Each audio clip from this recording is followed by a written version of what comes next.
పాదయాత్ర చేస్తున్నటువంటి నా ముస్లిం సోదరులకి మరియు ఈ కార్యక్రమాన్ని వీక్షిస్తున్న ప్రజలందరికీ కూడా బహుజన సేన తరపున ప్రత్యేకంగా ధన్యవాదాలు తెలియజేస్తూ, మిత్రులారా,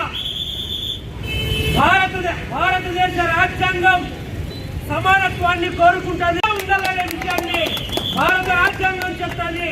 ఇదే సామాజిక న్యాయం.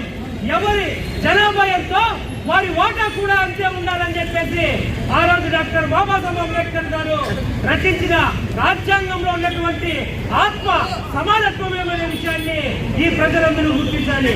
ఈ దేశంలో స్వతంత్ర పోరాటంలో ముస్లింలు చాలా ప్రాణాలు అర్పించి ఈ దేశ స్వతంత్ర పోరాటంలో చాలా ఎక్కువగా వారి యొక్క పాత్ర ఉందనే విషయాన్ని ఈ సమాజం చరిత్ర గుర్తించాలి.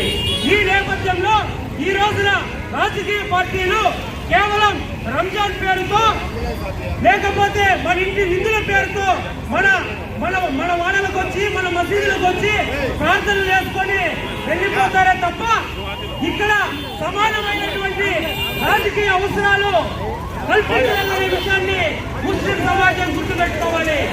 అదే రకంగా ఈ రోజున ఆంధ్రప్రదేశ్ లో ముస్లింల జనాభాకు అనుగుణంగా మనకు 14-15 మంది ఎమ్మెల్యేలు అసెంబ్లీలో ఉండాలి.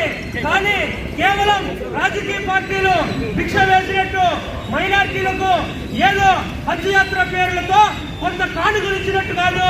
మాకు సమానమైన జనాభా సామర్థ్య ప్రకారం రాజకీయ రిజర్వేషన్లు అన్ని రంగాల్లో కూడా కల్పించాలని చెప్పేసి ముస్లిం ఐక్యవేదిక చేస్తున్నటువంటి దానికి సంపూర్ణ మద్దతు రాష్ట్ర వ్యాప్తంగా బహుజన సేన తెలియజేస్తారని, వాళ్ళతో కలిసి పోరాటంలో కూడా ముందుండాలని సవినయంగా తెలియజేస్తూ జై భీమ్, జై భీమ్, జై భారత్.